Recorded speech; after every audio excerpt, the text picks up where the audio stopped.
ఎన్నికల కంటే ముందు ఇష్టం వచ్చినట్టుగా వాగ్దానాలు చేస్తున్నారు. ఈ వాగ్దానాలు వీళ్ళు ఎంతవరకు అమలు పరుస్తారు అనేటువంటి అంశం పైన ఎలక్షన్ కమిషన్ కానీ మిగతా ఎవరు కానీ పట్టించుకోవట్లేదు. ఇందుకు తగినటువంటి చర్యలు తీసుకోవాల్సినటువంటి అవసరం ఉందని అనుకుంటున్నాను. ముఖ్యంగా ఈనాడు బీహార్ ఎలక్షన్స్ కనుక మనం తీసుకున్నట్టయితే అది అధికారంలోకి వచ్చినట్టయితే ప్రతి ఇంటికి ఒక ఉద్యోగం ఇస్తామని చెప్తారు. ఇది ఏ రకంగా ఉద్యోగాలు ఇస్తారు ప్రతి ఇంటికి అనేది అర్థం కాని అంశం. ఏ పార్టీ అధికారంలోకి వచ్చినా కూడా ఇంటింటికి ఉద్యోగం ఇవ్వడం అనేది అది వీలు పడదు. ఈ రకమైనటువంటి ఈ ప్రామిసెస్ ఇచ్చినప్పుడు అసలు ఒక ప్రామిస్ అనేది చేసినప్పుడు వాళ్ళు ఏ రకంగా ఆ ప్రామిస్ని ఫుల్ఫిల్ చేస్తారు, డబ్బు ఎక్కడి నుంచి వస్తుంది, ఈ అంశాలను కూడా వాళ్ళు ప్రకటిస్తే బాగుంటుంది. ఈ రకమైనటువంటి అంశాలను దృష్టిలో పెట్టుకొని ఎన్నికల నియమావళిలో కొన్ని మార్పులు చేర్పులు అనేది ఎలక్షన్ కమిషన్ చేయాల్సినటువంటి అవసరం ఖచ్చితంగా ఉంది అని అనుకుంటున్నాను సార్.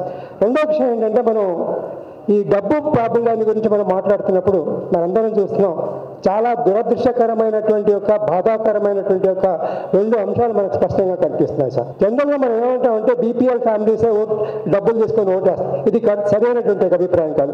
అనాలిసిస్ కనుక మీరు తీసుకున్నట్టయితే చాలా బాధాకరమైనటువంటి అంశం ఏంటంటే, ఎమ్మెల్సీ ఎలక్షన్స్ జరిగినప్పుడు పర్టికులర్గా గ్రాడ్యుయేట్స్ ఎలక్షన్స్, తర్వాత ఈ టీచర్స్ కాన్స్టిట్యున్సీ ఎలక్షన్స్ జరిగినప్పుడు విపరీతంగా ఇటు గ్రాడ్యుయేట్స్ అటు టీచర్స్ కూడా డబ్బులు తీసుకుని ఓటేశారు సార్. భారతదేశంలో ఏ లెవెల్కి ఎదిగిపోయామంటే, మనం కొన్ని కాన్స్టిట్యున్సీస్లో కనుక చూసినట్లయితే, కొన్ని విలేజెస్లో కనుక చూసినట్టయితే మీరు డబ్బులు ఇస్తే తప్ప మేము ఓటు వేయము అనే లెవెల్కి ఓటర్లు వెళ్ళిపోయారు.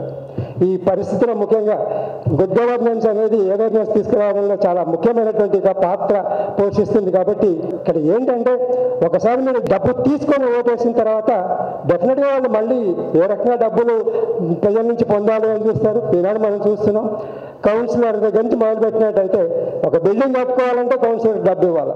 కౌన్సిలర్ డబ్బు ఇవ్వకపోతే మీకు పర్మిషన్ అనేది రావట్లేదు. కాబట్టి మంచి అభ్యర్థి కన్నా కనీసం ఓటు చేస్తే కొంత మేలు.